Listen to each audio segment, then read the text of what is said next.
Congresswoman Franz Castro, pinaniniwalaang si former President Rodrigo Duterte ang dahilan kung bakit suspended ang kanyang Facebook account. Pero bago ang lahat, kung di pa kayo nakasubscribe sa aking channel, please do subscribe para mas updated kayo sa mga susunod kong mga videos. Franz Castro, hindi matanggap na sinuspindi siya ng Meta sa loob ng 180 days sa rason na impersonation. Castro, labis ang inis lalo pat hindi naman umano siya gumagamit ng ibang tao sa post niya at mas lalong hindi umano ito nagmumura. Castro, nagawa pang tirahin si former President Rodrigo Duterte sa kabobohan nito. Honorable Franz, can you ask your questions from Juan? He has another meeting to attend. Yeah. Thank you, Mr. Chair. So, hindi ko inabot kasi kanina yung parang pinag-uusapan yung violations doon sa, kumbaga yung inyong standard na doon sa platform. Ano-ano nga po ba yung mga violations doon sa platform kung bakit tinitake down ninyo or upon reporting, tinatanggal ninyo yung post? Mr. Chair, meron po tayong, yung pinaka first level po, meron po tayong community guidelines. Community guidelines. So sa community guidelines po, andyan po yung mga pinagbabawal po natin yung hate speech, election misinformation, medical misinformation, or child abuse materials. So yun po yung mga example lang po. Sa community guidelines po yun. Meron din po tayong mas stricto, meron po tayong advertiser-friendly guidelines. Ito po yung mga additional po na guidelines para po sa mga nagmo-monetize po ng channel nila. Kasi po, ito po yung kumbaga additional rules pa po ito. Para po yung mga nagmo-monetize ng channel nila, meron pong additional responsibilities po na naka-impose po sa kanila. Okay. So you have the community guidelines at saka yung advertiser guidelines po. So ito naman, advertiser at the same time yung mga content creator. So they have to follow po yung parang, syempre kailangan din nila yung, first of all, merong dapat they follow also yung community guidelines. Di ba? So before, or sabay naman yung ina-apply ninyo. Okay? So yung mga hate speech, yung mga sinasabi ninyo against doon sa, so, hindi, sinabi na kanina to ni Congressman Barbers, yung tungkol sa mga pagmumura. Di ba? Yung pagsasabi ng threat. Meron ding threat na ganun eh. Well, siguro hindi sa inyo, hindi sa Google, Mr. Chair, yung nagpapakita ng video, Mr. Chair, na parang na-assume na mamamatay ka na. No, so meron akong ganong pero mukhang hindi naman sa kanila. So, how do you consider that? For example, sa inyo yan, how do you consider that po? Kasi hindi sa inyo yan, sa ibang So, would you consider that as as violation from your community guidelines? Yung pinipretend na patay ka na? So kung sa YouTube po, for example po, may nagsabi po na content creator na patay ka na po. So yun po ay isang example po ng election misinformation kasi po it goes to the qualification and status of the candidate kung kandidato po kayo, di ba? So yun po, madali po yun i-check. Tapos kung confirm po na buhay naman po yung sinasabing patay na kandidato, at yung content po na yun would be violative of the election misinformation policy at tatanggalin po yun sa platform. So even if walang nagre-report, halimbawa may ganong content, even if walang nagre-report, you are checking the content. I know, yan, thousands yan every day. So, meron bang ganong initiative ang Google Philippines? Opo. So, sa present ko po, Mr. Chair, 97% po ng natatanggal ni Google, ni YouTube, ay automatic na po siya na nadedetect.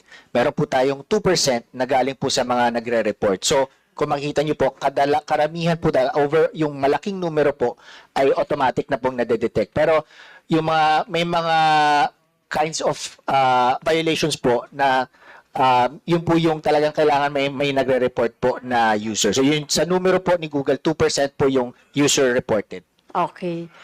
So meron kayong mismong mechanisms on your platform to detect or to determine that. meron kayong mechanisms? Or you are, sabi nyo kanina, no, 90% you are monitoring? Tama ba yun? Sa Kasi huling- 2% lang yung parang nire-report eh. So, ibig sabihin you have these mechanisms talaga to check yung mga disinformation or misinformation. O disinformation kasi ano to eh, pag disinformation kasi 'di ba parang deliberately no na nagpapakalat ng mga maling information. Opo. So sa huling transparency report po ni YouTube, so 97% po ay na-detect ng AI or machine learning technology po. So 97% po. 2% po yung user reported. So meron pong mga sistema upang ma-detect yung 97% na violation po ng community guidelines ni YouTube. So aside from AI, so how many percent is human intervention here? Sabi niyo may AI. So ilang porsyento rito yung human intervention? So sa huling transparency report po, sa lahat po ng tinanggal, 97% ay machine learning / AI detected. 2% po user reports. Vaccination. Meron po. How would you define that in your platform po? Mr. As Chair, a violation. napin ko lang po yung community guidelines on. So,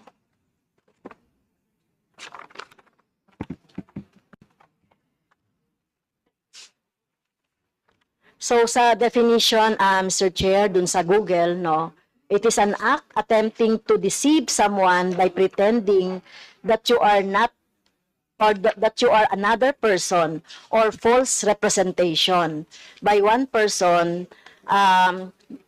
that he is another or occupies another position. So ganun po yung definition ninyo no sa Google na impersonation. So Mr. Chair, sa aming pong spam and deceptive practices, nakalista po dito spam, deceptive practices, and scams policies. Number 2, impersonation policy. So meron po kaming explicit na polisiya po against impersonation.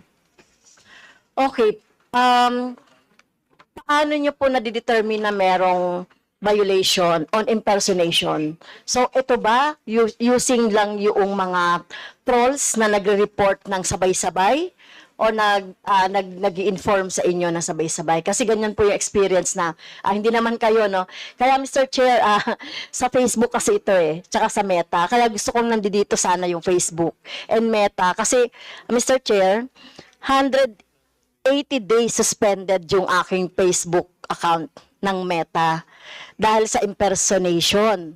So kaya gusto kong malaman din sa Google kung ano yung ibig sabihin nun. So ayun po Mr. Chair. Ano ba yung definition ninyo yan? Kasi yung kung ganun din ba sa definition ninyo doon sa Meta? Kasi wala namang misrepresentation I think doon sa aking account. No, kaya Mr. Chair, imbitahin natin talaga dito yung Meta at saka yung Facebook. So, Attorney Gonzales, so ano po yung sasabi niyo po, sinasabi ko kanina, no, yung impersonation.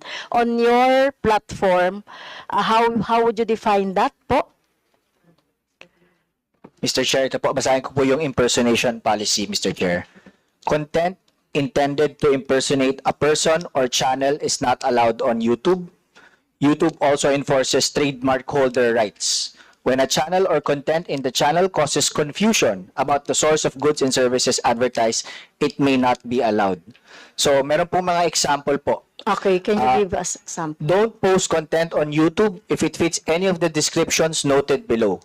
Channel impersonation. A channel that copies another channel's profile, background, or overall look and feel in such a way that it makes it look like someone else's channel. The channel does not have to be 100% identical as long as the intent is clear to copy the other channel. Another example po, Mr. Chair, personal impersonation. Content intended to look like someone else is posting it. Okay.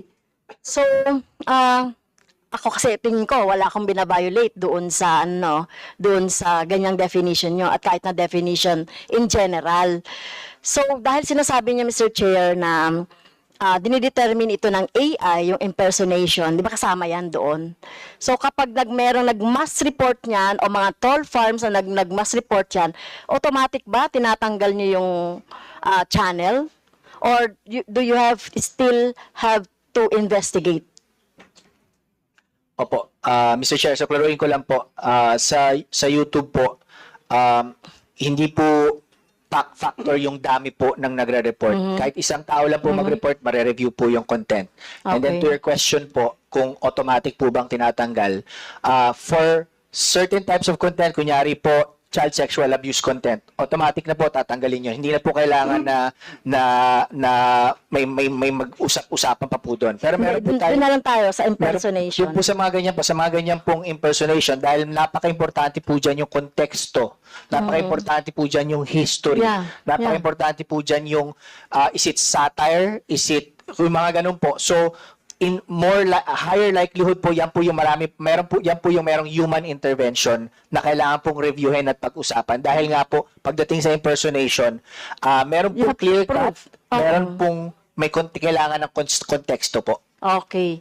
So that's the thing na naintindihan ko na yung sa YouTube. So, yun lang po, Mr. Chair, kay Mr. Gonzales. Niraise ko lang ito, Mr. Chair, dahil meron talaga ako tanong dahil sa Facebook. Biro niyo po, Mr. Chair, yung aking channel. No, not channel. Yung aking Facebook account o yung Meta account ay sinuspend ako ng 180 days dahil dito sa rason na to, impersonation. So wala naman akong inaano doon, ni-impersonate or I am pretending na ibang tao kasi everyday experience ko na yun nando doon. So yun na po, inquiry lang, Mr. Chair, kung ano na po ba yung status nung invitation natin sa Facebook or sa Meta? Kasi sinasabi rito, ang imbitahin natin ay yung Meta Platforms Incorporated, One Meta Way, Menlo Park, dito sa may California. So ano po bang ibig sabihin nun? So, hindi ba sila pwedeng magpaliwanag dito? At least man lang itong nagbigay sa atin ng sulat na ito. Dahil alam ko po pag merong nagrereklamo sa kanila na ganito at ako magrereklamo ko doon sa ginawa nilang pag-suspend ng aking account na 180 days. So biro yun, kalahating taon, suspended ako dahil sa impersonation. So gusto ko silang magpaliwanag kasi wala namang due process eh. Hindi nila ako binigyan ng rason bakit nila sinuspend yung aking account, Mr. Chair. So ano po ba yung status ng invitation natin sa kanila? Well, the two mentioned social media platforms send their excuse. Yun po yung we will tackle that during the time that we will shall we say tackle administrative proceedings. And so far, that's why the reason why we're doing that is that we still do not have a quorum, Your Honor. So we can take that matter later when the committee secretary will inform the chair kung meron na po tayong quorum. Mr. Chair? Yes, yeah. Before you proceed, Your Honor, and online we also have the presence of the Honorable Romanti Romulo. Please proceed, Honorable Castro. Well, thank you, Mr. Chair. Follow-up lang, Mr. Chair, dun sa questions ni Representative Barbers as regards to the monetization of content sa online, no? Particularly YouTube, right? So, I'm just curious po. So, namamonetize po yung, depende yun sa viewers, tama ba? Or sa advertisement na pumapasok doon sa content noong content creator. Are you saying? Kasi sabi niyo po, may namamonetize yung mga content noong mga creators. Opo. So, based doon sa mga pumapasok na advertisement. So, the whole thing is advertisement. Mr. Chair. Mr. Chair, monetization happens primarily through advertisements that appear on videos either before or in the middle of the video. Yeah, so who got to pay or who pay the content creator? Kasi 'di ba sinasabi na ma-monetize. So sino ang nagbabayad sa kanila? Si Google LLC po, the entity based, the main entity based in the United States, is the one that pays So YouTube in creators. dollar Yes, yes, Mr. Chair. converted to peso. So would you know paano po nakukuha yung tax? So kung merong mang tax na nade-derive from that income sa mga content creator, would you know, Sir Chair? Mr. Chair, so the creators nominate a bank account for their earnings, and the creators would usually be the ones to voluntarily declare their taxes with their local Internal Revenue Service.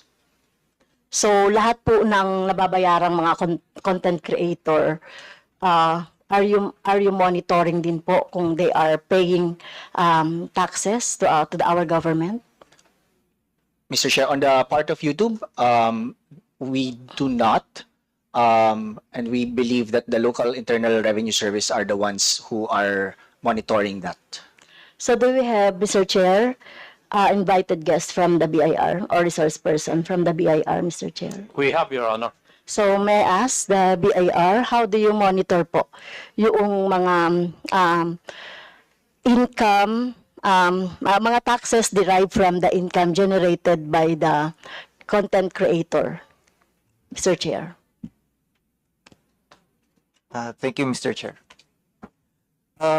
Mr. Chair, as stated by our colleague, we rely only on the voluntary declaration of the influencers insofar as their income, because there will be great difficulty in monitoring the same, considering that their income primarily comes from foreign income payers. So what we do, Mr. Chair, is we audit and investigate the influencers, and we request data from the foreign tax jurisdictions who we have existing treaties of exchange of information with, and we cross-check or we compare the information that we receive from foreign tax jurisdictions or the other countries and their declared income tax returns. And from there, we determine how much they really earn and how much they really declared. That's it, Mr. Chair. Mr. Chair, at the BIR, are we not doing our job well or we remiss? Kasi bakit sinasabi yung voluntary? Kasi andyan naman yung yung platform, yung Google Philippines o yung YouTube. You can ask from them yung mga list ng mga nag-generate ng income. So bakit nag-aantay tayo ng voluntary from the content creator? 'Di ba, Mr. Chair, meron na tayong naipasang batas for that. So, can you clarify that, BIR? So, pwede po bang, parang hindi po kasi ako satisfied doon sa voluntary lang na na ginagawa. At kayo naman ay parang nag-aantay lang. Mr. Chair, just to clarify, under existing tax laws, we cannot just investigate any taxpayer. As per existing tax laws, audits are done randomly or based on those who are classified as high risk. Classified as high risk. That is why we cannot just audit any taxpayer. So we prioritize those who are only classified as high risk. So, why not? Baka merong loopholes, Mr. Chair, doon sa ating batas, doon sa BIR. Kasi nga, di ba, gusto natin talaga na to generate revenue from those engagements. So, yun na po, Mr. Chair, yung follow-up natin sa YouTube. So, yun na lang po, Mr. Chair. Baka in our in aid of legislation, we have to review yung sinasabi ng ating BIR resource person na wala doon sa kanilang mandate, yung talagang regular ba o random lang yung kanilang pag-investigate and monitoring, Mr. Chair.